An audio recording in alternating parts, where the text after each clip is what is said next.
ৰুদ্ৰ নামটো কিয় দিলে বেলেগ নামটো আপুনি দিব পাৰিলেহেঁতেন আচ্ছা ৰবা তুমি মোক মাৰিবা তুমি কৈছা যে এখেতৰ অবিহনে সিনেমাখন নহলেহেঁতেন আদিল হুছেইন ৰবি শৰ্মা এনেকুৱা বহুখিনি জনপ্ৰিয় তাৰকা আছে গতিকে আপুনিতো তেওঁলোকক নলৈতো চিনেমাখন কৰিব পাৰিলেহেঁতেন কিন্তু তেওঁলোকক কিয় ল'লে আপুনি এইটো ভাবিছিল নেকি যে যদি ষ্টাৰ কাষ্ট আমি কাষ্টিং কৰোঁ তেতিয়া মোৰ ছবিখন হিট হ'ব নহ'লে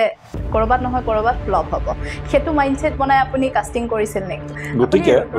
কিয় ল'লে বেলেগকো ল'ব পাৰিলে হয় যতীন বৰাক ল'ব পাৰিলে হয় উৎপল দাসক ল'ব পাৰিলে আৰু বহুত এনেকুৱা ভাল ভাল অভিনেতা আছে মোৰ দেউতা পুলক গগৈ অকল ছবি অঁকা নাছিল চিনেমা কৰিছিল কাৰ্টুন আঁকিছিল তো বিভিন্ন ধৰণৰ কাম কৰিছিল মুৰেল বনাইছিল তো এতিয়া তেখেতৰ মানে ল'ৰা হিচাপে যেতিয়া ৰাইজে মোক চাই আশা কৰে যে তেখেতে নিশ্চয় দেউতাকৰ পৰা ইমানখিনি পাইছে এখেতে কি কৰিব চাওঁচোন তো সেই চাওঁচোন বোলা বস্তুটো তাৰমানে এটা ভয়ানক বস্তু হৈ যায় বিদুৰ বাইখন হললৈ অহাৰ আগতে তেনেকুৱা ধৰণৰ চিনেমা এখন আহি যে ডাঙৰ বিজনেছ কৰিব পাৰে তুমি ভাবিছিলা নেকি বাৰু অডিয়েন্সে সদায় ভাল মনোৰঞ্জন বিচাৰে এটা ভেলু বিচাৰে আজি মই মোৰ যদি পৰিয়াল লৈ চিনেমা এখন চাবলৈ যাওঁ মোৰ 2000 টকা খৰচা হয় 4টা টিকেট তাৰ লগত পপকৰ্ণ অহা যোৱা খৰচা মিলি 2-2,500 টকাৰ এটা খৰচা এই যে মই এটা সন্ধিয়া 2 বা 3 ঘণ্টাৰ কাৰণে যে মই 2 বা 2,500 টকা খৰচা কৰিম তাৰ বিনিময়ত মই কি পাই আছো মই এটা মোৰ মন ভাল লগা এটা মনোৰঞ্জন পাইছোনে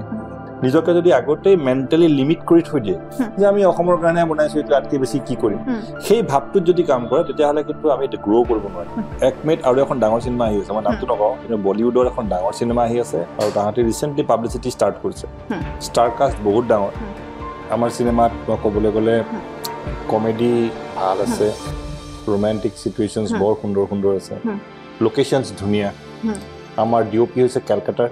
তেখেতে অলৰেডি কেলকাতাৰ মেইন ষ্ট্ৰীম চিনেমা দেৱজিতৰ চিনেমাৰ ডিঅ'পি তেখেতসকলে কাম কৰে আমাৰ চাউণ্ড ডিজাইন এতিয়া হৈ আছে চেন্নাইত যিজন মানে চেলাম তেখেতৰ নাম দুটা কৰি আছে তেখেতৰ প্ৰায় 1000 চিনেমাত কাম কৰা এক্সপিৰিয়েঞ্চ আছে আৰু নিজে ইণ্ডিপেণ্ডেণ্টলি মিউজিক ডাইৰেক্টৰ হিচাপে প্ৰায় 200 চিনেমাত কাম কৰিছে গতিকে এনেকুৱা এক্সপিৰিয়েঞ্চ মানুহৰ কাম কৰি আছো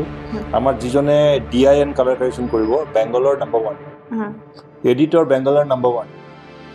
তো আমি সব নম্বৰ 1 মানুহলৈ কাম কৰি আছো গতিকে আমাৰ খৰচা হৈছে কিন্তু আমি কোৱালিটিত কম্প্ৰমাইজ কৰা নাই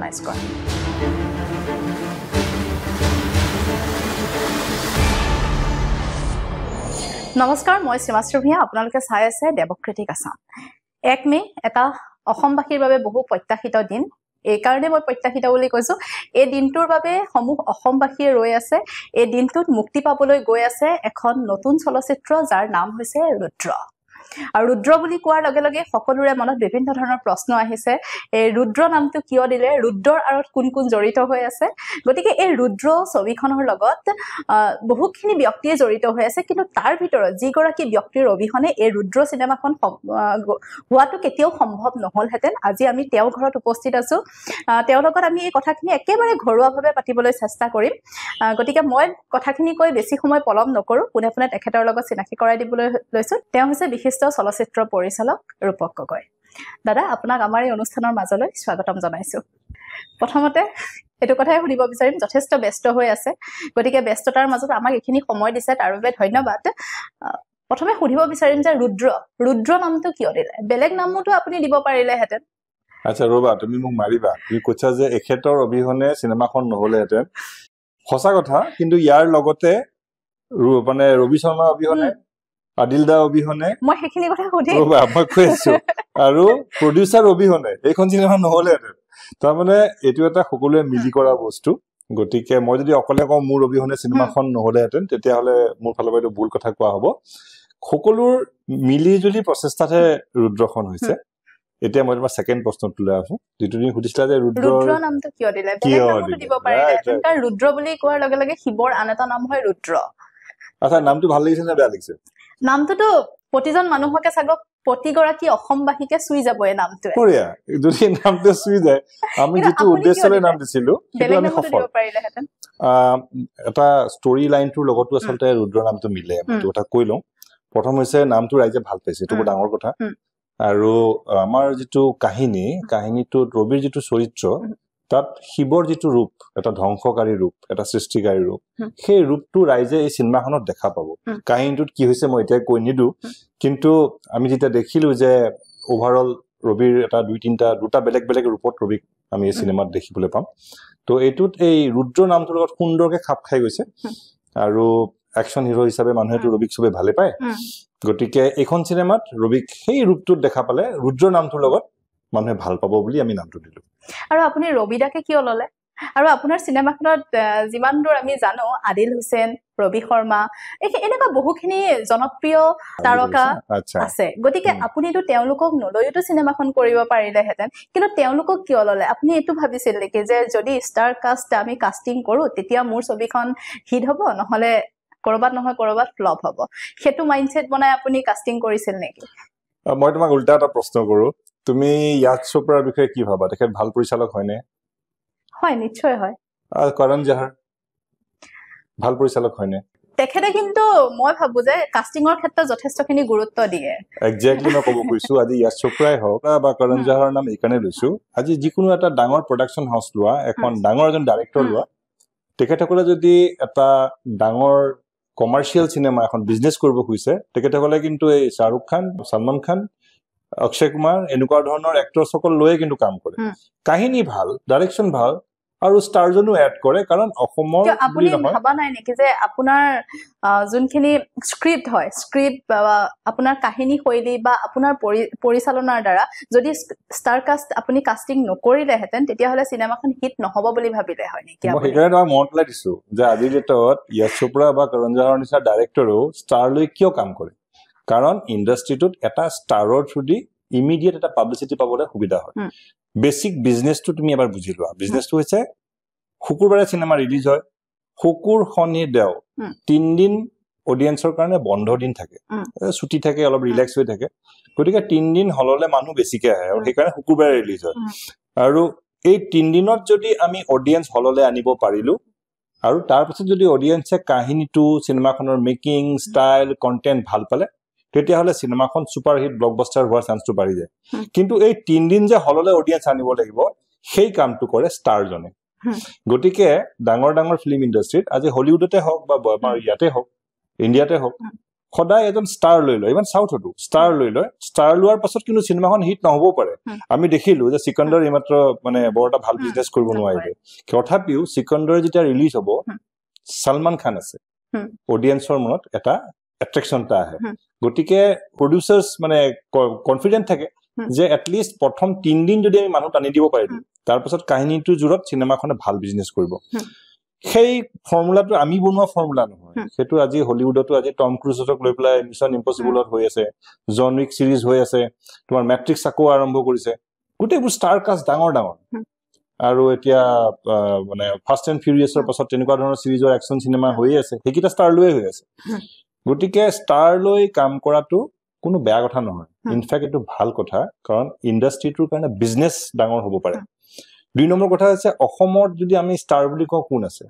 যতীন জুবিন ৰবি মই হেতুকে হৰিব বিচাৰিছো গতিকে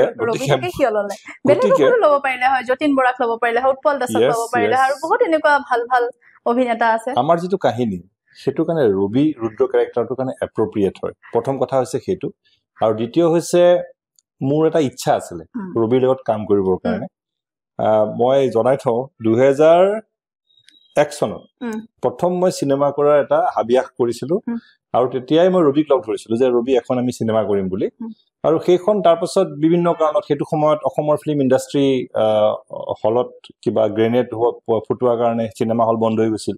আৰু 2002 চনৰ মানৰ পৰা মানে লাহে লাহে ইণ্ডাষ্ট্ৰিটো মৰি গৈছিল আৰু ভিসিডি ফিল্মৰ ইণ্ডাষ্ট্ৰিটোহে টেক ওভাৰ কৰিছিল আৰু 2012-13 চন মানত তেনেকৈ চলি আছিল অসমীয়া সিনেমা হোৱা নাছিল বিশেষ গতিকে সেই যিবোৰ অসমীয়া চলচ্চিত্ৰ উদ্যোগটো কমাত ধ্বংস হৈ গৈছিল এক্স্যাক্টলি তো সেই পিৰিয়ডটোত মাত্ৰ এখন ডাঙৰ সিনেমা ৰিলিজ হৈছিল ৰামধেনু 2008-9 চন মানত আমাৰ তাকো এই ৰং চেনেলে প্ৰডিউস কৰিছিল তাহাতৰ হেতু সময়ত সমৰ্থ আছিল তেনেকুৱা ডাঙৰ প্ৰডাকশন কৰিবৰ কাৰণে আৰু বাকিটা মানে মানুহে যেহেতু হল নাই সিনেমা হল নাই কি কৰিম বন্ধ হৈ গৈছিল তাৰ পাছত লাহে লাহে লাহে আলটিমেটলি জুবিন গাৰ্গক তুমি থ্যাংক ইউ দিব লাগিব যে মিশন চাইনাৰ পাছত এখন অসমীয়া সিনেমা যে কেইবা কোটি টকাৰ বিজনেছ কৰিব পাৰে সেইটো এস্টাবলিশ কৰিলে কাঞ্চনজংঘা আহিলে, ৰত্নাকৰ আহিলে, তাৰ পাছত আহিলে ৰঘুপতিয়ে ৰেকৰ্ড ব্ৰেক কৰি দিলে। কৰাৰ পাছত যেতিয়া মাজত কভিডৰ ব্ৰেকডাউন গ'ল, হেৰি গ'ল, ইয়াৰ ব্ৰেকৰ মাজতো আমি প্লেন কৰি আছিলো আৰু এই 2023 চনত সময় সুবিধা গোটেইখিনি মিলি আমি চিনেমাখন মানে ৰেডি কৰিব পাৰিলো আৰু 2024ত আমি চিনেমাখনৰ মুহূৰ্ত কৰিলো। বিৰাট ভাল ৰেছপন্স পালো। ইনফেক্ট আমাৰ মুহূৰ্তৰ সময়ত ভবাতকৈ বহুত বেছি মানুহ আহিলে। আমি অলপ তাত একশ্যন ফিল্মৰ যিটো ফ্লেভাৰ, বাইকৰ ষ্টান দি পেলাই আমি অলপ দেখাবও পাৰিলো। গতিকে তাৰপিছত আমি বিৰাট এক্সাইটেড হৈ গলো যে ভাল কাম এটা কৰিম আৰু সেইকাৰণে আমি ষ্টাৰলৈ চিনেমাখন যে কৰিছো, তাৰ কাৰণে আমাৰ যিটো এডভান্টেজ চিনেমাখনৰ পাব্লিচিটিৰ ক্ষেত্ৰত, য়েছ কাহিনী ভাল হ'বই লাগিব, এক্টিং ভাল হ'বই লাগিব, বাকী মেকিং, টেকনিকেল বস্তু, বেকগ্ৰাউণ্ড মিউজিক গোটেইবোৰ ভাল হ'ব লাগিব, কিন্তু at the same time star এলিমেণ্টে চিনেমা এখনক কিন্তু অডিয়েঞ্চ পুল কৰিবৰ কাৰণে ডাঙৰ হেল্প কৰে। সেইটো মেইন কাৰণ যি কাৰণে আমি ষ্টাৰলৈ কাম কৰিছো। হয়, নিশ্চয় খুব সুন্দৰ কথা এটা ক'লে। আমাৰ অসমবাসী ৰাইজেও গম পাব কথাখিনি। গতিকে ৰুদ্ৰ মানুহে কিয় চাব লাগে? ৰুদ্ৰ এনেকুৱা কি আছে যে 1 মেত ৰিলিজ হ'ব, ৰুদ্ৰখন কিয় চাব লাগিব? ৰুদ্ৰত এনেকুৱা কি আছে বেলেগ? ইনফেক্ট মই তোমাক কওঁ, অসমীয়া চলচ্চিত্ৰ জগততো বহুতখিনি নতুন নতুন চিনেমা ৰিলিজ হৈছে, বহুতখিনি হৈ গৈছে আৰু আগলৈও হৈ গৈ থাকিব, কিন্তু তাৰ মাজত ৰুদ্ৰত এনেকুৱা কি সুকীয়া পাব যে মানুহ সকলো যাব লাগিব হিলদল ভাঙি চাবলৈ? মই এইটো ৰাইজলৈ এৰিছো আৰু তোমালোকলৈ এৰিছো। এতিয়া ৰুদ্ৰ বুলি মানুহে ধৰি লোৱা, যেতিয়া আমি তোমাক মই এটা উদাহৰণ দিওঁ, সেইদিনাখন আমি পোষ্টাৰ আৰু এটা গানৰ ৰিলিজ কৰিলো। ইফালে তুমি গম পাইছা এটা গণ্ডগোল চলি আছে, ৰিপৰ্টাৰবোৰ তাত যথেষ্ট খঙত আছে, ব্যস্ত হৈ আছে। তাৰ মাজত আমাৰ এনেকুৱা লাগিছিলে আমাৰ জানো এইটোলৈ কোনোবা আহিব, কাৰণ চব কোৰ্টত গোটেই ৰিপৰ্টাৰসকল তাতে গোটেই মানে ব্যস্ত হৈ আছে, হেৰি লৈ তেখেতসকলৰ এটা ক্ষোভ আছে। সেই বিষয়ে বাৰু আমি এতিয়া নাপাতো, কিন্তু সেইটো আমি ভাবিছিলো কি আমাৰ বোধহয় আমি মাইলেজ নাপাম। কিন্তু তুমি বিশ্বাস নকৰিবা, আমাৰ যেতিয়া প্ৰগ্ৰেমটো আৰম্ভ হ'ল, এটাটো হৈছে শ্ৰদ্ধাঞ্জলি কাৰণৰ গেলেৰী ফুল হৈ গ'ল, আৰু ছেকেণ্ড হৈছে প্ৰায় 25-30টা মান কেমেৰা, তাৰমানে নিউজ ৰিপৰ্টাৰসকল আহি পেলাই ইণ্টাৰভিউ ল'বৰ কাৰণে ভিৰ কৰিছে। এতিয়া যদি তেখেতসকলে চিনেমাখনৰ বিষয়ে নজনাকে চিনেমাখনৰ অকল পোষ্টাৰ আৰু অডিঅ' ৰিলিজতে যদি ইমানখিনি এটা ৰেছপন্স দিছে, তেতিয়াহ'লে কিয় দিছে? তাৰমানে ক'ৰবাত ৰাইজে ইয়াৰ বিষয়ে জানিব খুজিছে কাৰণে তেখেতসকলে নিউজটো কভাৰ কৰিব খুজিছে। আৰু অসমৰ ৰাইজে আপোনাৰ পৰা আশা কৰে, কাৰণ আপোনাৰ দেউতা স্বৰ্গীয় পুলক গগৈ ডাঙৰীয়া, তেখেতেও বহুতখিনি অসমৰ ৰাইজক অৱদান দি থৈ গৈছে। গতিকে আপোনাকো এটা চৰিত্ৰত দেখিবলৈ পোৱা গৈছে। আজি আপোনাক মই ইণ্টাৰভিউটো কৰাৰ আগে আগে আপুনি এটা গান কৰিছিলে খুব সৰুতে, আপুনি নিশ্চয় গম পাইছে মই কোনটোৰ কথা কৈছো। তেতিয়া মই দেখি ভাবিছো, ইমান ডাঙৰ হৈ গ'লে, ইমান সৰুতে আছিলে। মই এইখিনি কথা পাতি আহি আছো ৰাস্তাত। গতিকে আপুনি একেবাৰে সৰুৰ পৰা এতিয়ালৈকে এই চিনেমা জগতখনৰ লগত, ইয়াৰ আগতে আপুনি চিৰিয়েলৰ লগত জড়িত হৈ আছিল, সৰুৰ পৰা সাংস্কৃতিক জগতখনৰ সৈতে আপুনি জড়িত, আৰু সেইখিনি আপুনি আপোনাৰ দেউতাৰ পৰাই পাইছে, কাৰণ আপোনাৰ দেউতাই অসমবাসী ৰাইজক বহুত ভাল ভাল অৱদান দি থৈ গৈছিল। যি এতিয়াতো আমি টেকনিকেলি হওক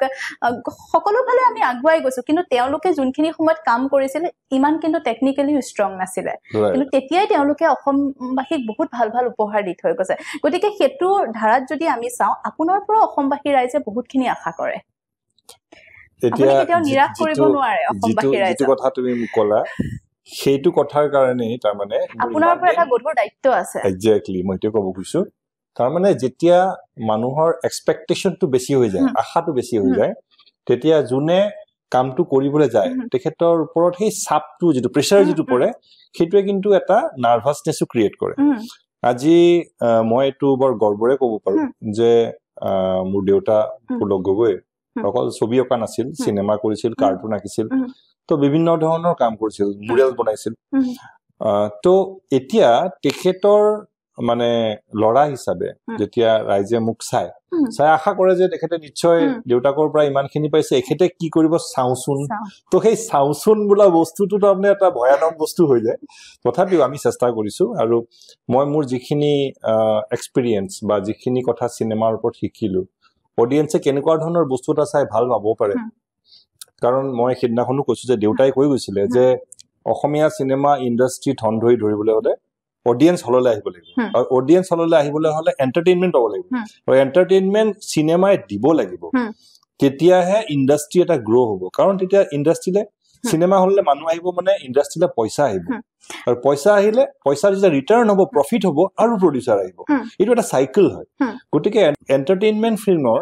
এটা মানে ইণ্ডাষ্ট্ৰিটো বনোৱাত বহুত ডাঙৰ গুৰুত্ব আছে মই যদি সুধো এজন পৰিচালক হিচাপে আপুনি যিহেতুকে যথেষ্টখিনি কাম কৰিছে এই অভিজ্ঞতাটোৰ পৰা সুধিছো অসমৰ ৰাইজে কেনেকুৱা ধৰণৰ ছবি চাব আশা কৰে কাৰণ আমি যদি বিগত সময়ছোৱাত চাওঁ এটা নাম উল্লেখ কৰিবই লাগিব বিদুৰ ভাই কিন্তু সেই চিনেমাখনে কি কৰিছিলে সব ৰেকৰ্ড ব্ৰেক কৰি দিছিলে গতিকে হেতু হিচাপত যদি চাওঁ বা আপোনাৰ যদি নিজৰ দৃষ্টিভংগীৰ ফালৰ পৰা চাওঁ অসমৰ ৰাইজে কি আশা কৰে আসলতে চাবলৈ অসমৰ ৰাইজৰ সোৱাদটো কেনেকুৱা মই এতিয়া উল্টা প্ৰশ্ন এটা কৰো বিদুৰ ভাইখন হললৈ অহাৰ আগতে তেনেকুৱা ধৰণৰ চিনেমা এখন আহি যে ডাঙৰ বিজনেছ কৰিব পাৰে তুমি ভাবিছিলা নেকি বাৰু তেতিয়াও ভবা নাছিল এক্স্যাক্টলি মই সেইটো কথা ক'ব খুজিছো অডিয়েন্সে কি চাব বিচাৰিব কোনো ক'ব নোৱাৰে কিন্তু অডিয়েন্সে সদায় ভাল মনোৰঞ্জন বিচাৰে এটা ভ্যালু বিচাৰে আজি মই মোৰ যদি পৰিয়াল লৈ চিনেমা এখন চাবলৈ যাওঁ মোৰ 2000 টকা খৰচা হয় 4টা টিকেট তাৰ লগত পপকৰ্ন অহা যোৱা খৰচা মিলি 2-2,500 টকাৰ এটা খৰচা এই যে মই এটা সন্ধিয়া 2 বা 3 ঘণ্টাৰ কাৰণে যে মই 2 বা 2,500 টকা খৰচা কৰিম তাৰ বিনিময়ত মই কি পাই আছো মই এটা মোৰ মন ভাল লগা এটা মনোৰঞ্জন পাইছো নে আৰু এই পইচাটো খৰচা কৰি যদি মই অসমীয়া ইণ্ডাষ্ট্ৰিৰ কাৰণে যদি মই কিবা এটা কৰিব পাৰিছো তাৰ বিনিময়ত যদি মই এটা ভাল এন্টাৰটেইনমেন্ট পাইছো তেতিয়াহলে মই আকৌ চাবলৈ যাম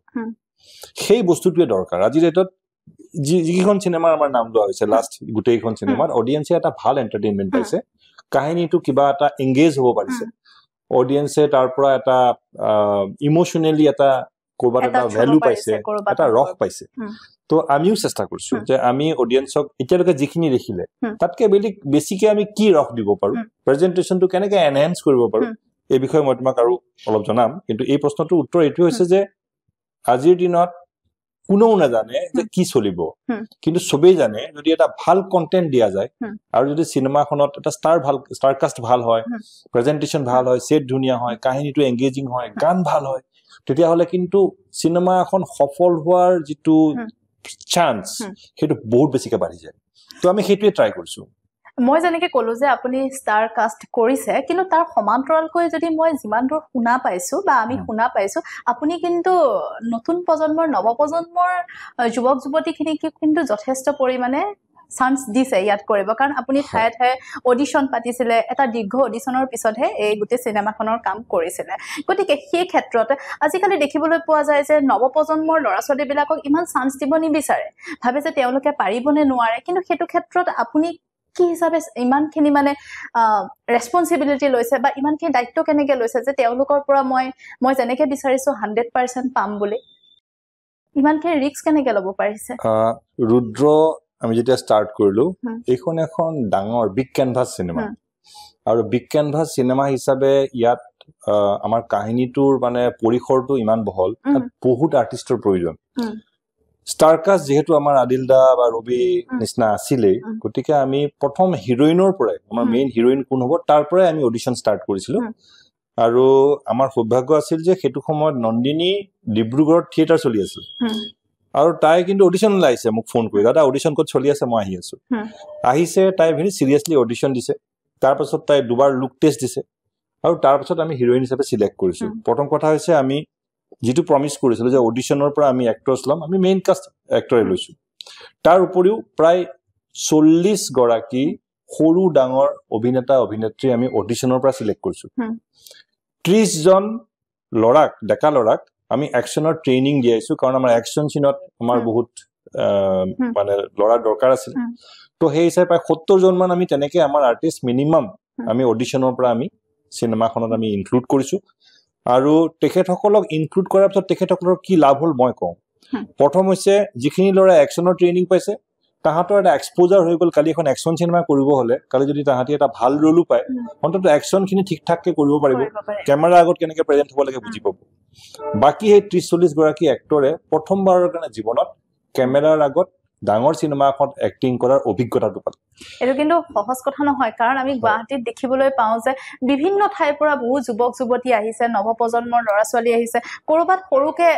এখন সিনেমা মানে সিৰিয়েলত কাস্টিং হোৱাটোৱে বহুত ডাঙৰ কথা কিন্তু তেনে ক্ষেত্ৰত এখন বিগ বাজেটৰ ডাঙৰ পৰ্দাত নতুন প্ৰজন্মৰ আপুনি ল'ৰা ছোৱালীখিনিক যে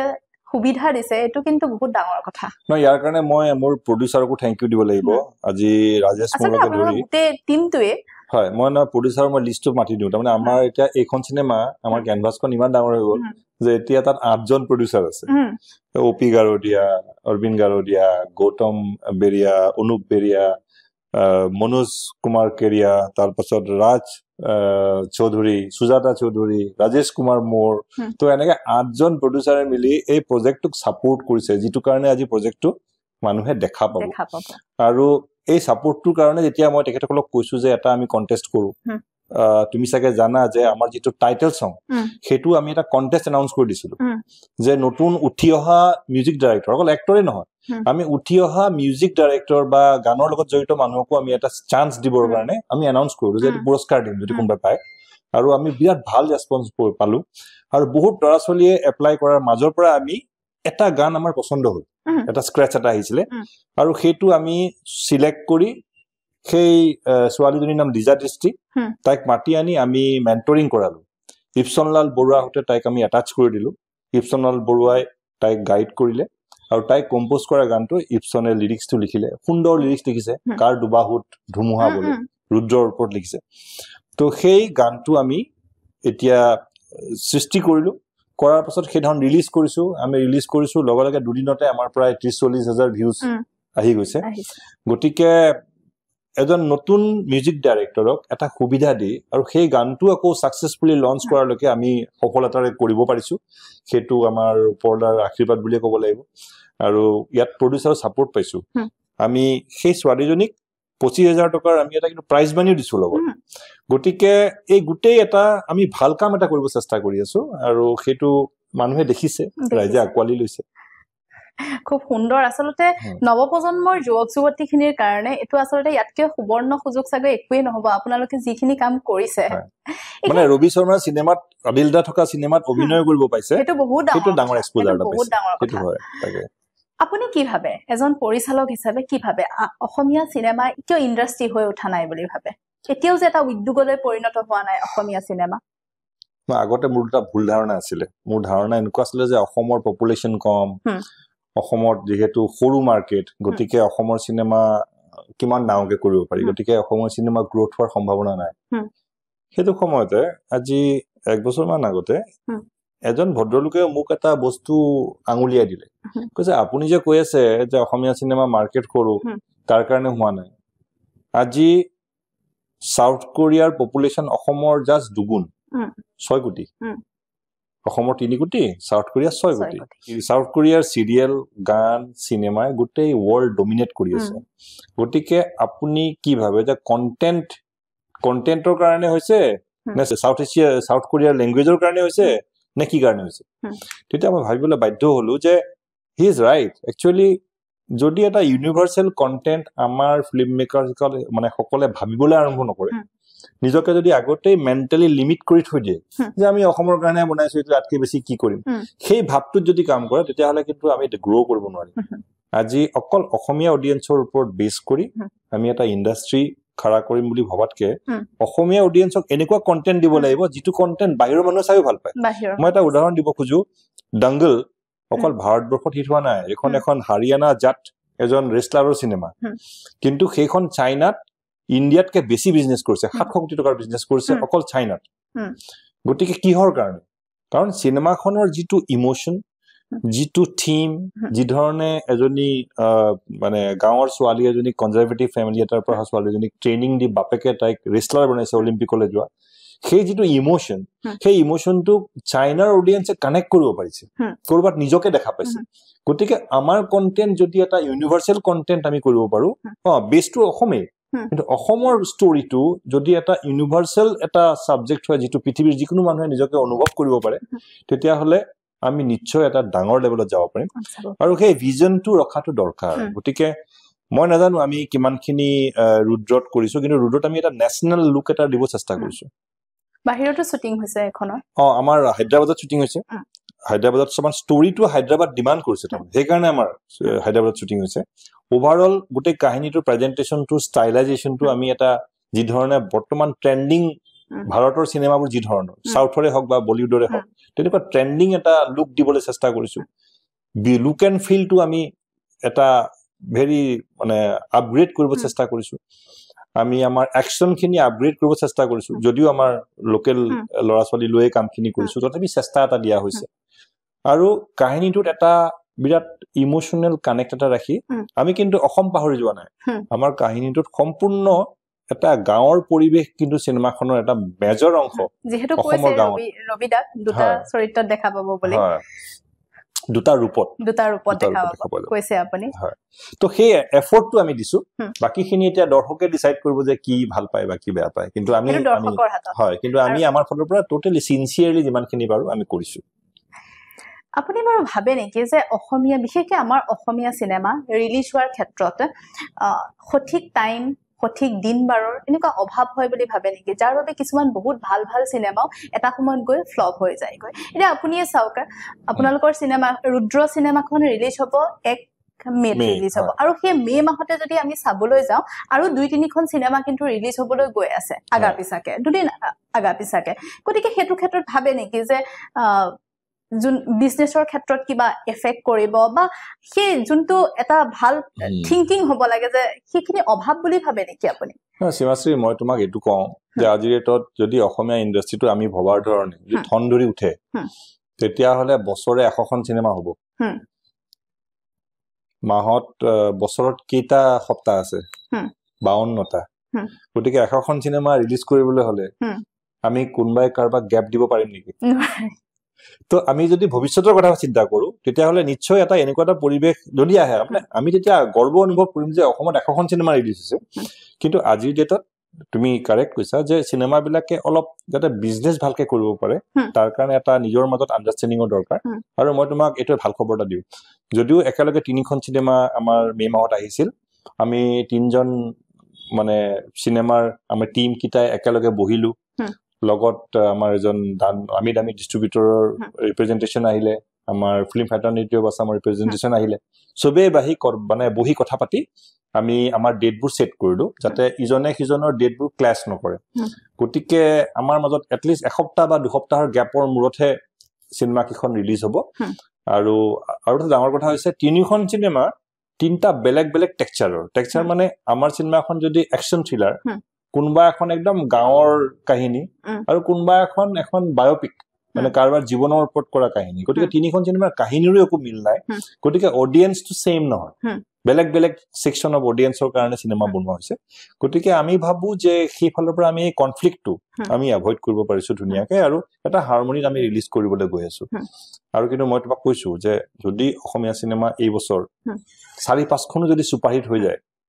2026 চনত কিন্তু এখন 50-60খন চিনেমা ৰিলিজ হ'বলৈ গৈ আছে তুমি এইটো কাৰণে তুমি ৰেডি হৈ থাকিব পাৰা আৰু তেতিয়া এগেইন একেবোৰ কথাই ওলাব যে ৰিলিজৰ কাৰণে কি কৰিব মানুহে তেওঁ তাৰ মাজত হিন্দী চিনেমাও সোমাই থাকে হিন্দী চিনেমা এতিয়া আমি আজি চিনেমা যেটাখন ৰিলিজ হ'ব সেইদিনাখন এখন ডাঙৰ চিনেমা ৰিলিজ হ'ব গৈ আছে কিন্তু 1 মিনিট কৰবাত নহয় কৰবাত বাৰু আমাৰ অসমৰ প্ৰডিউচাৰ বা ডাইৰেক্টৰ সকলে অলপ কৰবাত নহয় কৰবাত ভয় খায় নেকি যেতিয়া আজি আপোনাৰ চিনেমাখন ৰিলিজ কৰিব সেইদিনাখনেই হিন্দী এখন বিগ বাজেটৰ ভাল ষ্টাৰ কাষ্ট থকা এখন ভাল চিনেমা জানিবা সেইদিনাখনে ৰিলিজ হৈ গ'ল সেইখিনি সময়ত কৰবাত ভয় খায় নেকি যে এই চিনেমাখন মোৰ নচলিব ৰাখে মই কৈছো 1 মিনিট আৰু এখন ডাঙৰ চিনেমা আহি আছে মই নামটো নকওঁ কিন্তু বলিউডৰ এখন ডাঙৰ চিনেমা আহি আছে আৰু তাহাঁতে ৰিসেন্টলি পাব্লিচিটি ষ্টাৰ্ট কৰিছে ষ্টাৰ কাষ্ট বহুত ডাঙৰ আৰু তথাপিও আমি সাহস কৰিছো এই কাৰণে যে আমাৰ যিখিনি অসমৰ অডিয়েন্স আৰু যেহেতু আমাৰ এখন থলুৱা চিনেমা গতিকে আমি নিশ্চয় এটোৰ লগত কম্পিট কৰিব পাৰিম বুলিয়ে ভাবিছো আৰু সেই কাৰণে আমি 1 মিনিট ৰিলিজ কৰিব গৈ আছো কিন্তু এটো টক্কৰ এটা আছে কিন্তু নোহোৱা নহয় এটা হেভি টক্কৰ আছে কিন্তু গতি এখিনে যদি মই সুধো যে অসমত ভাল প্ৰডাকচন হাউচৰ অভাৱ নেকি বাৰু ভাল প্ৰডিউচাৰ বা ভাল প্ৰডাকচন হাউচৰ কৰবাত নহয় কৰবাত অভাৱ নেকি কিন্তু প্ৰডিউচাৰছৰ এটা প্ৰবলেম আছে আমাৰ ইয়াৰ প্ৰডিউচাৰ সকল একচুয়ালি ইনভেস্টৰ্স তেখেতসকলে চিনেমা লাইনৰ বিষয়ে বিশেষ নাজানে চিনেমাখন প্ৰথমবাৰৰ বাবে কৰিবলৈ আগুৱাই আহে গতিকে বহুতে উজুতি খাই পৰে ভুল এটা গাইডেন্স পায় মানে গাইডেন্স নাপায় আচলতে ক'বলৈ গ'লে ভুল পথে মানুহে পৰিচালিত কৰে তেখেতসকলৰ পইচা ওয়েষ্ট হয় গতিকে এইবোৰৰ পৰা যদি বাচিব লাগে তেতিয়াহ'লে মই ভাবো যে যিসকলে পইচা ইনভেষ্ট কৰিব আহিছে অকমান চিন্তা কৰি ইণ্ডাষ্ট্ৰিটোত কি চলি আছে কেনেকৈ আগুৱাব পাৰি একজেক্টলি তো সেইটো যদি কৰি লয় তেতিয়াহ'লে পইচাটো ভাল ঠাইত ব্যৱহাৰ হ'ব আৰু যিটো প্ৰডাকশ্যন হাউচৰ অভাৱ বুলি কোৱা হৈছে অসমত চাবলৈ গ'লে 3টামান ডাঙৰ ডাঙৰ প্ৰডাকশ্যন হাউচ আছে এটা হ'লে ৰাজা বিষয়াৰ যিটো প্ৰডাকশ্যন হাউচ আছে তেখেতে যৌৱনে আমনি কৰে কৰি পেলাই এখন মানে অসমৰ এটা ইণ্ডাষ্ট্ৰিটোক আকৌ ৰিভাইভ কৰিছিলে 97-98ৰ সময়ৰ কথা কৈ আছো তাৰ পাছত আমাৰ সঞ্জীৱ নাৰায়ণৰ এটা ডাঙৰ প্ৰডাকশ্যন হাউচ আছে তেখেতসকলে বছৰে চিনেমা প্ৰডিউচ কৰি থাকে যতীন বৰাই নিজৰ চিনেমাখিনি নিজে প্ৰডিউচ কৰে গতিকে 3-4টা প্ৰডাকশ্যন হাউচ আছে যি ৰেগুলাৰ কেইবছৰমানৰ মূৰে মূৰে চিনেমা কৰি থাকে কিন্তু তাৰ বাহিৰেও ইণ্ডাষ্ট্ৰিটো ডাঙৰ হ'বলৈ হ'লে আৰু প্ৰডাকশ্যন হাউচ কিন্তু লাগিব আৰু তাৰ কাৰণে প্ৰডিউচাৰসকল এডুকেটেড হ'ব লাগিব এটা কনচৰ্টিয়াম হ'ব লাগিব তেওঁলোকেও জানিব লাগিব যে ইণ্ডাষ্ট্ৰিটোৰ ভিতৰত কি হৈ আছে কেনেকৈ এখন চিনেমা সেই সম্যক জ্ঞানখিনি থকাটো প্ৰয়োজন বিৰাট দৰকাৰী আৰু সেইটো কাৰণে মই একচুৱেলি তোমাৰ লগত শ্বেয়াৰ কৰিছো যে মই বিৰাট ইণ্টাৰেষ্টেড যে প্ৰডাকশ্যন এটা ফিল্ম প্ৰডাকশ্যন কেনেকৈ হয় তাৰ ওপৰত মই এটা অনলাইন এটা ফ্ৰী ক্লাছ এটা মই দিব খুজিছো সেইটো মই চিনেমাখনত ব্যস্ত হৈ আছো শেষ কৰি পেলাই মোৰ ইচ্ছা আছে স্পেচিয়েলি আমাৰ ফিল্ম ইণ্ডাষ্ট্ৰিৰ ওপৰত যদি কোনোবা আগুৱাই আহিব খুজিছে তেখেতসকলে কেনেকৈ আহি ইয়াৰ লগত জড়িত হ'ব পাৰিব তাৰ ওপৰত আজি মই যোৱা 30 বছৰে যিখিনি শিকিলো সেইখিনি মই ৰাইজৰ মাজত মই বিলাই দিব খুজিছো আৰু এই কামটো মই ৰুদ্ৰ চিনেমাখন ৰিলিজ হোৱাৰ পাছতে আৰম্ভ কৰিম বুলি প্লেন ৰাখিছো সহায় কৰিবা আপুনি যদি এই কামটো হাতত লয় নৱপ্ৰজন্মৰ উঠি অহা যুৱক যুৱতীখিনিক যথেষ্ট পৰিমাণে সহায় কৰিব হয় মই এইখিনি গাইডেন্স যদি দিব পাৰো তেতিয়াহ'লে নৱপ্ৰজন্মৰ এক্টৰ পৰা আৰম্ভ কৰি প্ৰডিউচাৰলৈকে সকলোৱে এটা চিষ্টেমত ইণ্ডাষ্ট্ৰিটোলৈ আহি কি ধৰণে এটা মানে ছাকচেছফুলি প্ৰডাকশ্যন এটা কৰিব পাৰে সেই বস্তুটোৰ ওপৰত এটা আইডিয়া দিব পাৰিম বুলি মই আশা ৰাখিছো হয় হয় খুব ভাল কথা এটা আপুনি আচলতে ভাবিছে মোৰ যদি ভুল হোৱা নাই এইখন আপোনাৰ 3 নম্বৰখন চিনেমা হয় 2017 চনতে Gangs of north east release হৈছিল তাৰপিছত তুমি মালালা হৈছিল তাৰপিছত এইখন ৰুদ্ৰ গতিকে 2017ত হৈছিলে গেংছ অফ নৰ্থ ইষ্ট আজি 8 বছৰৰ মূৰত আকৌ ৰুদ্ৰ গতিকে এটা দীৰ্ঘ বিৰতি তাৰ মাজত কা আন্দোলন গ'ল তাৰ মাজত কৰোনা গ'ল বহুতখিনি ইনসিডেন্ট হৈ গ'ল এই 8 বছৰৰ পিছত কেনেদৰে ভাবিলে যে মই ৰুদ্ৰ কৰো ইমানখিনি শক্তি সাহস কৰ পৰা পালে আচলতে সঁচা কথা ক'বলৈ গ'লে আপোনাৰ যিহেতু আজি মই ঘৰত আহিছো এই কথাটো সম্পূৰ্ণ আমি ঘৰুৱাভাৱে কথাখিনি পাতিছো গতিকে কয় ন এজন সফল পুৰুষৰ আঁৰত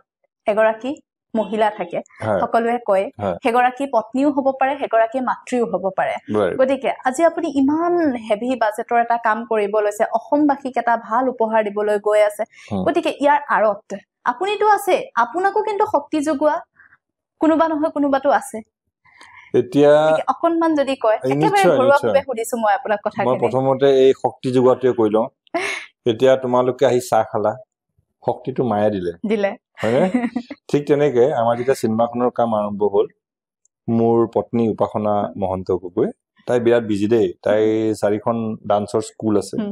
নগাঁৱত স্কুল আছে জাগিৰোডত আছে গুৱাহাটীত আছে গতিকে তাই বিৰাট ব্যস্ত তাৰ মাজতো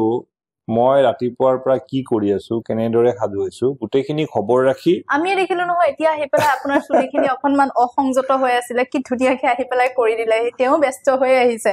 তাৰ পিছত গতিকে সেই যে মৰমটো বা সেই যে কেয়াৰটো কিন্তু এজন সৃষ্টিশীল ব্যক্তিৰ কাৰণে জীৱনত বহুত এটা হেৰি মানে দৰকাৰী বস্তু আৰু মই নিজকে সৌভাগ্যৱান বুলি ভাবো যে ভাই মই এনেকুৱা ধৰণৰ এটা ফ্যামিলি পাইছো য'ত মায়ে হওক বা মোৰ ৱাইফে হওক মোক এটা এনেকুৱা ধৰণৰ সাপোৰ্ট দিছে যিটো কাৰণে মই চকু মুদি মোৰ কামটো কৰি যাব পাৰিছো গতিকে মই মোৰ ডাৰ্লিং ৱাইফক দূৰৰ পৰা এটা চুমা খাই দিছো ক'ত আছে তাই আৰু মই ভাবো যে এনেকুৱা ধৰণৰ সাপোৰ্টৰ কাৰণে মই আগুৱাব পাৰিছো আৰু ইয়েছ তাইক যেতিয়া সাপোৰ্ট দৰকাৰ হয় মোৰ থিয় হৈ থাকো পিছফালে তাই যেতিয়া ইভেন্ট থাকে তেতিয়া মোৰ কিন্তু একে ধৰণৰ এটা সাপোৰ্ট দিয়াটো মোৰ ডিউটি বুলি ভাবো আৰু আমি দুটাই মিলিজুলি এনেকে কাম কৰি থাকো আৰু হয় দেই মানে আপোনাৰ কথাখিনিয়ে সকলোকে আচলতে অনুপ্ৰাণিত কৰিব থ্যাংক ইউ মোৰে শুনি ভাল লাগি গৈছে কথাখিনি গতিকে বাকি এনেকুৱা নহয় যে আমাৰ কাজিয়া নালাগে আমাৰ কাজিয়া অলপ বেলেগ ধৰণৰ লাগে কাজিয়া অভিমান বুলি ক'ব লাগিব আমাৰ কাজিয়াটো তাতে আমাৰ ল'ৰাটো আছে ল'ৰাটো আকৌ তাৰ আকৌ বেলেগ ধৰণৰ কিছুমান প্ৰব্লেম গতিকে ল'ৰাটোৰ প্ৰব্লেম লৈ মাকৰ যিটো দৃষ্টিভংগী মোৰ যিটো দৃষ্টিভংগী ল'ৰাটোৰ আকৌ নিজৰ প্ৰব্লেম লৈ যিটো দৃষ্টিভংগী সেইবোৰ লৈ বহুত আমাৰ তৰ্কাতৰ্কি চলে কিন্তু এণ্ড অফ দ্য ডে এটা ফেমিলি আৰু আমি ভালে কুশলে আছো ওপৰৰ আশীৰ্বাদত সদায় এনেকে থাকক আমিও তাকে আশা কৰিছো যেহেতুকে মই সুধিছিলো যে 8 বছৰৰ বিৰতি এবছৰ দুবছৰ নহয় ৰাইট মই কৈছো উত্তৰ দিছো তাৰমানে কথাটো এনেকুৱা হ'ল যে যেতিয়া Gangs of north east release হ'ল চিনেমাখনৰ এটা ডাঙৰ কনফিউজন আছিলে আমাৰ এই প্ৰগ্ৰামৰ প্ৰডিউচাৰ নয়নে জানিব তেখেতে সেইটো সময়ত চিফ এডি আছিলে চিনেমাখনৰ ডাঙৰ প্ৰব্লেম এইটো আছিলে চিনেমাখন আৰম্ভ হৈছিলে হিন্দী ভাষাত ঠিক আছে কাষ্টিং আগৰ নৰ্থ ইষ্টৰ নাগালেণ্ড অৰুণাচল অসম মেঘালয় ত্ৰিপুৰা মণিপুৰৰ এজন আছিলে আৰু মিজোৰামৰ কোনোবা এটা আহিছিল ন মিজোৰামৰ এজন আহিছিলে তো মানে আমি চেষ্টা কৰিছিলো যে এটা এণ্টায়াৰ নৰ্থ ইষ্টৰ মানুহলৈ চিনেমা এখন কৰো আৰু সেইটো কৰিবলৈ যাওঁতে এনেকুৱা হৈছিলে ডাইৰেকশ্যনৰ সময়ত কিছুমানে হিন্দী বুজি নাপায় কিছুমানে ইংলিছ বুজি নাপায় মিজোৰামৰ কেইটা হিন্দী বুজি নাপায় আৰু ইফালে ত্ৰিপুৰা কেইটা ইংলিছ বুজি নাপায় তো একেটা চিন মই তাৰমানে দুটা ভাষাত বুজাব লগা হৈছিলে আৰু আমাৰ শ্বিলং শ্বুটিং হৈছিলে শ্বিলঙত খাচীয়া কেইটা আৰু তাৰ খুব ওপৰত কিবা এটা ক'লে কিবা এটা কৰি দিয়ে তো তেনেকে আমি চিনেমাখন কমপ্লিট কৰিলো কৰি চিনেমাখন খাচী আৰু হিন্দী দুটা ভাষাত ৰিলিজ হ'ল কিন্তু আমি তেতিয়ালৈকে নাজানিছিলো যে যদি এখন হিন্দী চিনেমাত ষ্টাৰ কাষ্ট নাথাকে তেতিয়াহ'লে মাল্টিপ্লেক্স বিলাকত ৰিলিজ নহয় তাৰমানে মাল্টি স্ক্ৰীণ যিবোৰ হল আছে 2-4খন স্ক্ৰীণ তাত ৰিলিজ নহয় গতিকে আমাৰ চিনেমাখন মাল্টি স্ক্ৰীণ বিলাকত ৰিলিজ নহল আৰু ছেকেণ্ডলি আমাৰ পাব্লিচিটি কেনেকৈ কৰিব লাগে প্ৰডিউচাৰে বুজি পোৱা নাছিলে কাৰণ চিনেমাখনত হিন্দী ভাষাৰ চিনেমা শ্বিলঙত বেকগ্ৰাউণ্ড তো কিন্তু ভাল খবৰটো এইটো যে শ্বিলঙত চিনেমাখনে ভাল ৰেছপন্স পালে কাৰণ এখন খাচী ভাষাত যিটো ভাৰ্জন হ'ল তো গেংছ অফ নৰ্থ ইষ্টখনৰ যেতিয়া দেখিলো যে ৰিলিজ হোৱাৰ পাছত আমাৰ আচলতে মাৰ্কেট নাই যে এণ্টায়াৰ নৰ্থ ইষ্টত চলিবৰ কাৰণে হলে নাই তেতিয়া ভাবিলো প্লেনিংটো বিৰাট ভুল হ'ল নাগালেণ্ডত এটা হ'ল অৰুণাচলত এটা হ'ল তোমাৰ মণিপুৰতো ইয়াৰ চিনেমা ৰিলিজে কৰিব নিদিয়ে গতিকে আমি চলাম ক'ত চিনেমাখন এনেকুৱা হৈ গ'ল তো তাৰপাছত নেক্সট চিনেমা একচুৱেলি এখন চিৰিয়াছ চিনেমা আৰম্ভ হ'ল চিলড্ৰেন ফিল্ম এখন আৰু সেইখন যিহেতু সেইটো সময়ত সঞ্জীৱ নাৰায়ণ প্ৰডিউচাৰ আছিলে আগৰ চিনেমাখনৰ তেখেত যদিও চিনেমাখনে ভাল বিজনেছ কৰিব নোৱাৰিলে ডিষ্ট্ৰিবিউশ্যনৰ কাৰণেই হওক বা চিনেমাখনৰ লেংগুৱেজ প্ৰব্লেমৰ কাৰণে তেখেতে ছেটিছফাইড হৈ পেলাই মোক আৰু এখন চিনেমা কৰিব দিলে কিন্তু এবাৰ ক'লে বাজেট কম তুমি এখন চিৰিয়াছ ফিল্ম কৰা তো তেতিয়া চিলড্ৰেন ফিল্ম এখন আমি কৰিলো আৰু সেইখনৰ নাম আছিল তুমি মালালা আমি যেতিয়া কমপ্লিট কৰিলো সেইটো সময়ত পুৰা মানে কা আন্দোলন চলি আছিলে যদিও 2019ত আমি ষ্টাৰ্ট কৰিলো চিনেমাখন কিন্তু আল্টিমেটলি 20ৰ শেষৰ ফালেহে ৰেডি হ'ল আৰু তাৰ পাছত কিন্তু চিনেমাখন 21 চনত 22 চনত আমি বিভিন্ন ফেষ্টিভেললৈ পঠাই পেলাই আমি কিছু পুৰস্কাৰ বুটলিবলৈ সক্ষম হলো আমাৰ আটাইতকৈ মানে সিগনিফিকেন্ট ডেভেলপমেন্ট আছিলে যে আমি Beijing international children film festival 2021ত চিনেমাখনে যিখন 10খন ইণ্টাৰনেশ্যনেল মুভিৰ ভিতৰত ইণ্ডিয়াৰ পৰা ৰিপ্ৰেজেণ্টেশ্যন আমাৰ চিনেমাখনে আছিলে আৰু এই চিনেমাখনে এটা বিশেষ পুৰস্কাৰ পাবলৈ সক্ষম হৈছিলে কিন্তু সেইটো সময়ত কোভিড চলি আছিলে আৰু চাইনাৰ ভিজা বন্ধ আছিলে গতিকে আমাৰ ইয়াৰ পৰা প্ৰডিউচাৰে গৈ সেইটো গ্ৰহণ কৰিব নোৱাৰিলে পাছত তেখেতসকলে সেইটো এৱাৰ্ড পঠিয়াই দিছিলে আৰু তাৰ পাছত ক'বলৈ গ'লে মই এই দুবছৰৰ মাজতে OTT এটাৰ কামত ব্যস্ত হৈ আছিলো 2022 চনত এটা নতুন OTT এটা ষ্টাৰ্ট হোৱাৰ কথা আছিলে তাৰ লগত ব্যস্ত হৈ আছিলো আৰু সেইটোৰ পাছতে দেউতাৰ গাটো খুব বেয়া আছিলে সঁচা কথা ক'ব গ'লে 22 চনৰ শেষৰ ফালে দেউতা ঢুকালে তো ঢুকুৱাৰ পাছত 23 চনত এই প্ৰজেক্টটো আমাৰ ফাইনেলি আৰম্ভ হ'লগে আৰু বুটকো দেউতাৰ আশীৰ্বাদতে ইমানখিনি আমি কৰিব পাৰিছো হয় ক'বলৈ গ'লে 2017ৰ পৰা 2025 এটা ডাঙৰ বিৰতি একচন চিনেমা হিচাপে চাবলৈ গ'লে কিন্তু মই ভাবো যে মোৰ নিজৰ বুটকৰো গ্ৰোথৰ কাৰণে নিজে এই ইণ্ডাষ্ট্ৰিটোত অসমৰ ৰাইজক কি দিব পাৰো ভাবিবৰ কাৰণে এটা সময় পালো আৰু এটা যিটো স্কেলত আমি চিনেমাখন কৰি আছো সেইটো স্কেলত বোধহয় যদি আমি লকডাউনৰ আগত প্লেন কৰিলোহেঁতেন নহ'লহেঁতেন সেই বাজেটৰ তেনেকুৱা ধৰণৰ চিনেমা আমি কৰিবলৈ সাহস নকৰিলোহেঁতেন আজি বাকী ডাঙৰ চিনেমাখিনি দেখাৰ কাৰণে আমাৰ প্ৰডিউচাৰে এনেকুৱা এটা ৰিস্ক ল'বৰ কাৰণে সাহস কৰিছে আৰু সেই সাহস কৰাৰ কাৰণে ইণ্ডাষ্ট্ৰিটো ডাঙৰ হৈছে যিহেতুকে ৰুদ্ৰৰ কথা পাতিয়ে আছো গতিকে আৰু অলপমান ৰুদ্ৰৰ কথা আমি পাতিম নহলে আধৰুৱা হ'ব আমাৰ এই অনুষ্ঠানটো যদি মই ৰুদ্ৰৰ ক্ষেত্ৰত সুধো যে টেকনিকেল কমাৰ্চিয়েল এই গোটেই প্ৰডাকশ্যন এই গোটেইখিনি যদি চাবলৈ যাওঁ কিমান দূৰ আগুৱাব ৰুদ্ৰ ৰবা ডেইলি 100জন মানুহক ভাত খুৱাব লগা হৈছে প্ৰডিউচাৰে টিমটো বহুত ডাঙৰ আমাৰ তাৰ উপৰি মানে আমাৰ চিনেমাত মই ক'বলৈ গ'লে কমেডি ভাল আছে ৰোমান্টিক সিচুৱেশনছ বৰ সুন্দৰ সুন্দৰ আছে লোকেশনছ ধুনীয়া আমাৰ ডিওপি হৈছে কলকাতাৰ তেখেতে অলৰেডি কলকাতাৰ মেইন ষ্ট্ৰীম চিনেমা দেৱজিতৰ চিনেমাৰ ডিওপি তেখেতসকলে কাম কৰে আমাৰ সাউন্ড ডিজাইন এতিয়া হৈ আছে চেন্নাইত যিজন মানে চেলাম তেখেতৰ নাম দুটা কৰি আছে তেখেতৰ প্ৰায় 1000 চিনেমাত কাম কৰা এক্সপেৰিয়েন্স আছে আৰু নিজে ইন্ডিপেন্ডেন্টলি মিউজিক ডাইৰেক্টৰ হিচাপে প্ৰায় 200 চিনেমাত কাম কৰিছে গতিকে এনেকুৱা এক্সপেৰিয়েন্স মানুহৰ কাম কৰি আছো আমাৰ যিজনে ডিআইএন কালাৰ কাৰেকচন কৰিব বেংগলৰ নম্বৰ 1 এডিটৰ বেংগলৰ নম্বৰ 1 তো আমি সব নম্বৰ 1 মানুহলৈ কাম কৰি আছো গতিকে আমাৰ খৰচা হৈছে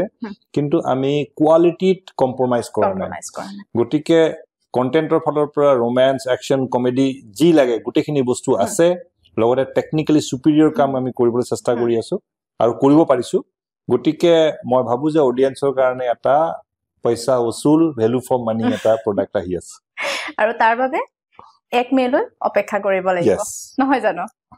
গতিকে আমাৰ অনুষ্ঠানো শেষ কৰিবলৈ একেবাৰে সময় কমি আহিছে কিন্তু তাৰ আগতে এটা কথা সুধিবই লাগিব যেহেতু বহুত ভাল ভাল অসমীয়া সিনেমা আহি আছে এটা ৰুদ্ৰই আহিল তাৰ পিছত আৰু ভাল ভাল সিনেমা আহিব অসমীয়া ইন্ডাষ্ট্ৰিটোত কিন্তু এটো ক্ষেত্ৰত যদি আমি চাবলৈ যাওঁ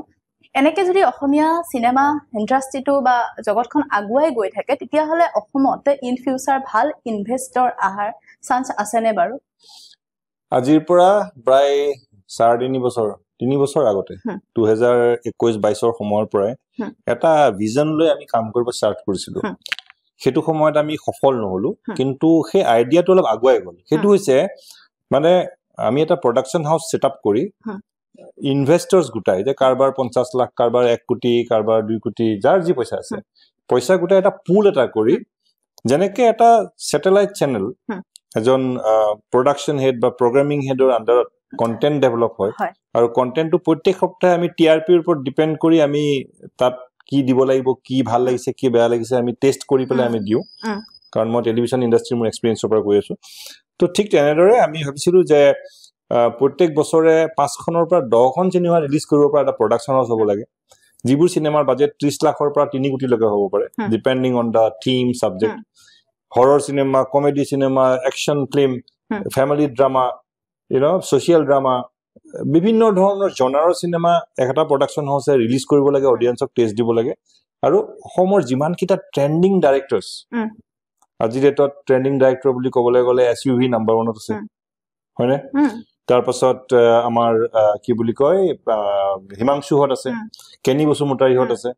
তাৰ পাছত আৰু 2-4টা ভাল ভাল ডাইৰেকশন আছে যিসকলে উঠি আহিছে তো সেই লৰাসকলক গুটাই ভাল ষ্টৰী হাতত দি আমি এটা ডাঙৰ কন্টেন্ট হাউস এটা ক্ৰিয়েট কৰিব পাৰো যেটো মোৰ ভিজন আছে আৰু সেইটো যদি কৰা যায় নিশ্চয়কৈ আজি ইন্ডাষ্ট্ৰিত ভাল ভাল কন্টেন্ট 4-5খন চিনেমা বছৰে ৰিলিজ হ'ব আৰু প্ৰডাকশন হাউসটোৱে এটা ইখনৰ ওপৰত লছ আৰু প্ৰফিটৰ ওপৰত এটা ব্যালেন্স কৰিব পাৰিব প্ৰথম কথা হৈছে ক্যাপিটাল মানিটো ঘূৰাই পোৱাটো ডাঙৰ কথা আৰু সেইটো কৰিব পাৰিব আমাৰ ইয়ালে আহিছে আৰু যে মই ক'বলৈ পাহৰিছো এটা ৰিসেন্টলি আৰু এখন চিনেমা আৰম্ভ হৈছে যত এখন বেংগলৰৰ এজন ডাঙৰ ব্যৱসায়ী অসমৰ ডাঙৰ ইন্ডাষ্ট্ৰিয়েলিষ্ট তেখেতে আহি এটা চিনেমা প্ৰডাকশন হাউসও আৰম্ভ কৰিছে তো তেখেতৰ কিন্তু প্ল্যানটো লং টাৰ্ম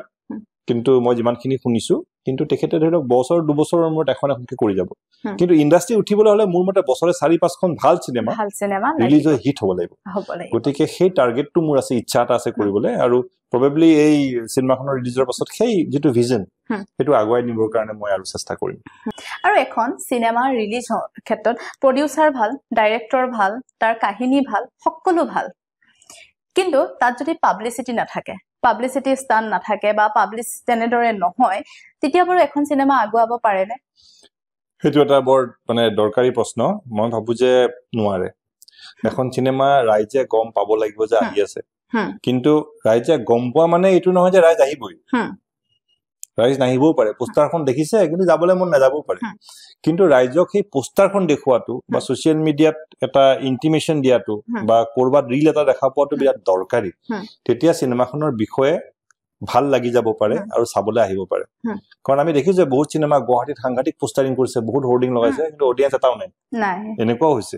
গতিকে অডিয়েন্সক পুল কৰিবৰ কাৰণে অডিয়েন্সক জনাব লাগিব সিনেমা আহি আছে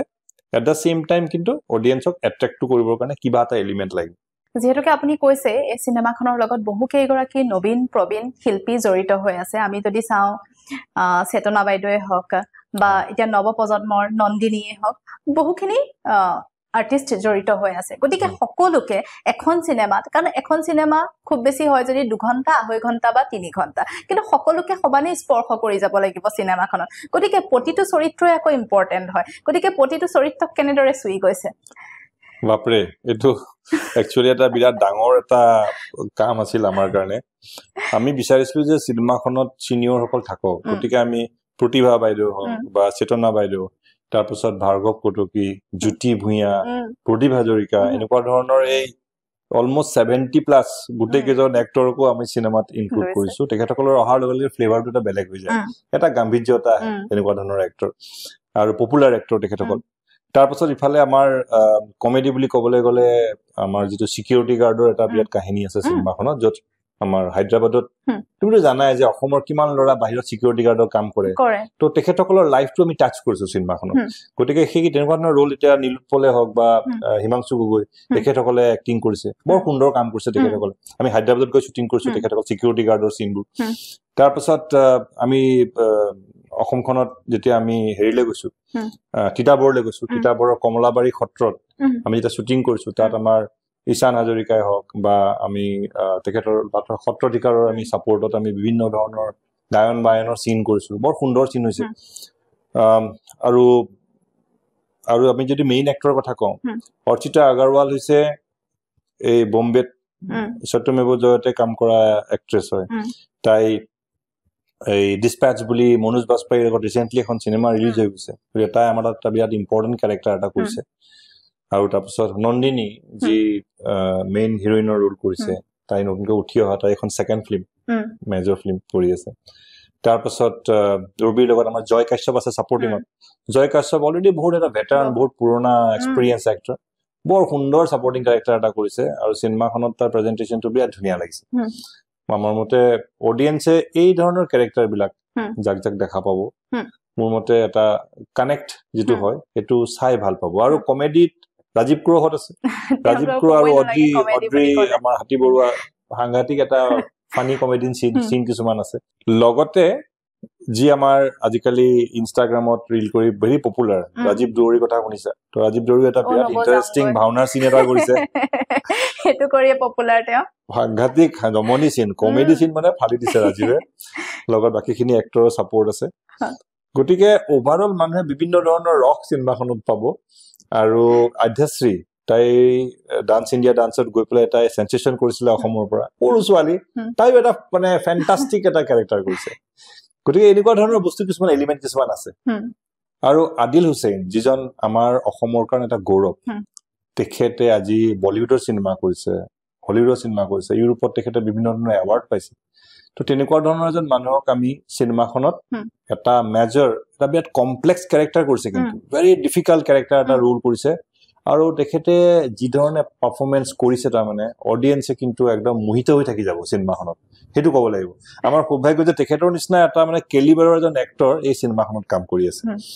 আৰু আদিলেও নিজৰ ৰোলটো কৰি যথেষ্ট মানে খুশ হৈ আছে তেখেতৰ ডাবিং হৈ গ'ল ৰিসেন্টলি হি ওয়াজ ভেৰি হ্যাপি আৰু তেখেতে ডাবিঙত গোটেই সিনেমাখন দেখা পাইছে দেখা পাই তেখেতে কৈছে ইয়েস মই একচন কৰিব লাগিব এনেকুৱা ধৰণৰ এটা ফিলত আহি গৈছে ভাল লাগিছে কাম কৰি গতিকে আমি ৰুৰেল আৰু মানে গুৱাহাটীৰ বাহিৰত গাঁও আৰু গুৱাহাটী গোটেইখিনিৰ সংমিশ্ৰণত এখন সিনেমা এখন আমি পৰিবেশন কৰিব খুজিছো য'ত 70 বছৰ বয়সৰ আমাৰ ভেটাৰান আৰ্টিষ্টৰ পৰা একদম ইয়ং ট্যালেন্টলৈকে গোটেইখিনি আমি সিনেমাখনত দিছো তাৰ মানে এটোৱে বুজি পালো এই সিনেমাখন নতুনকে জন্ম হলত ডাঙৰ হোৱা বাচ্চা এটাও চাব পাৰিব 100 বছৰৰ বৃদ্ধ এজনেও চাব পাৰিব সবে চাই যাতে পৰিয়ালৰ লগত সকলোৱে সমানে বহি চাব পৰা এখন সিনেমা এক্স্যাক্টলি সেইটোৱে এতিয়া বাকি এতিয়া ৰাইজে ডিসাইড কৰিব কি কৰিব কিন্তু আমি এইখিনি আমি এটা সন্তুষ্টি লাভ কৰিছো যে আমি ভবা ধৰণে এখন ভাল সিনেমা ৰাইজক উপহাৰ দিব পাৰিছো মই একেবাৰে অনুষ্ঠান শেষ কৰিম এটা প্ৰশ্ন সুধিবই লাগিব আপুনি বাৰু সুখী নে এই সিনেমাখনত গোটেই কামখিনিক লৈ বৰ্তমান সময়লৈকে আপুনি কাৰণ কাম এটা কৰাৰ পিছত সকলোৰে সেলফ স্যাটিসফ্যাকশনটো বহুত ডাঙৰ বস্তু যোনে যিমান নক নিজৰ স্যাটিসফ্যাকশনটো সবচে ইম্পৰ্টেন্ট আপুনি বাৰু স্যাটিসফাই হয় না মই এইটোলৈ ছেটিছফাইড যে আজি অসমত এনেকুৱা এখন চিনেমা হৈ আছে যিখন চিনেমা আমি এটা আপস্কেল কৰি ডাঙৰ স্কেলত কৰিব চেষ্টা কৰি আছো পাৰিছো কিন্তু এজন পৰিচালক এজন ডাইৰেক্টৰ কেতিয়াও 100% ছেটিছফাই নহয় আৰু অলপ থাকি গ'ল ভাবটো সদায় থাকে আৰু সেইটো মই বুলি নহয় প্ৰতিজন ডাইৰেক্টৰে থাকে গতিকে মোৰো এনেকুৱা ভাব থাকি যায় যে এইখিনি আৰু অলপ এনেকে আৰু অলপ পইচা পোৱা হলে এইখিনি এনেকে কৰিলোহেঁতেন কিন্তু যিখিনি আমি মানে ৰিসোৰ্স পাইছো যিখিনি ইনভেস্ট কৰিছো সেই হিচাপে আমি কিন্তু ভাল কাম কৰিব পাৰিছো কে আমাৰ সৌভাগ্য যে ওপৰলৈ আমাক আশীৰ্বাদ কৰিছে আৰু ৰাইজে চাই এটা নতুন ফিলিং এটা নতুন এটা ইমোশন পাব বুলি আমি আশা কৰিছো যিহেতুকে সময় পাখি লগা কাৰৰ দৰে চাওঁতে সময় একেবাৰে শেষ হৈ গ'ল আচলতে আধা ঘণ্টা বা 1 ঘণ্টাত সকলোখিনি কথা পাতি শেষ কৰাটো কেতিয়াও সম্ভৱপৰ নহয় বহুখিনি ৰয়ে যায় ৰবা তোমাক যদি মই গোটেই চিনেমাখন যদি কৈ দিও 2 ঘণ্টা তুমি শেষ হৈ যাব কি চাব সেইটো হয় বাৰু গতিকে একেবাৰে শেষত কি ক'ব মই ৰুদ্ৰক লৈ নকওঁ মই ওভাৰঅল অসমীয়া চলচ্চিত্ৰ জগতৰ কথাটো মই ক'ম যে বছৰে যদি 4-5খন ব্লকবাস্টাৰ ফিল্ম অসমলৈ আহি থাকে তেতিয়াহ'লে অসমৰ ফিল্ম ইণ্ডাষ্ট্ৰিটো আমি ভবা ধৰণে এটা ডাঙৰ ইণ্ডাষ্ট্ৰীনে পৰিণত হ'ব এটা গ্লোবেল কন্টেন্ট বনাবৰ কাৰণে সাহস পোৱা যাব আৰু এইবোৰ হৈছে ৰুদ্ৰখন হৈছে তাৰে এটা মাত্ৰ সৰু এটা ষ্টেপ ফাৰ্ষ্ট ষ্টেপ বুলি মই ক'ম আৰু ৰুদ্ৰৰ সফলতাই আমাক আৰু সাহস দিব যে এই ইণ্ডাষ্ট্ৰিটোত এটা গ্লোবেল লেভেলত আমি কি ধৰণে আগুৱাই নিব পাৰো চেষ্টা কৰিব পাৰো নেকি সেইটোৰ কাৰণে সাহস দিম মই ডেমক্ৰেটিক আসামক প্ৰথমতে ধন্যবাদ দিম শেষ কৰাৰ আগতে কাৰণ তোমালোকে আহিছা এটা অপৰচুনিটি দিছা চিনেমাখনৰ বিষয়ে ৰাইজক জনাবৰ কাৰণে গতিকে আমাৰ ফালৰ পৰা ৰুদ্ৰৰ গোটেই টিমটোৰ ফালৰ পৰা তোমালোকক আমি ধন্যবাদ দিছো আৰু ৰাইজক মই এইটো ক'ব বিচাৰিছো যে আমাৰ যিটো এটা সিনসিয়াৰ এটেম্প্ট এটা প্ৰচেষ্টা সেইটো আপোনালোকে আকোৱালি ল'ব বুলি আমি আশা ৰাখিলো ধন্যবাদ দাদা আমিও আশা কৰিছো ৰুদ্ৰ 1 মে মাজত মাত্ৰ আৰু কেইটামান দিন বাকি তাৰ পিছতে আহি আছে ৰুদ্ৰ গতিকে সকলোৱে ৰুদ্ৰ চাব ৰুদ্ৰক আকোৱালি ল'ব আৰু বহুত মৰম দিয়ক ৰুদ্ৰয়ে যাতে এটা অভিলেখ গঢ়িব পাৰে অসমবাসীৰ মাজত আৰু ইয়াৰ লগে লগে মই সীমাশ্ৰী ভূঞাই আজিৰ এই অনুষ্ঠানৰ মাজৰ পৰা বিদায় লৈছো ধন্যবাদ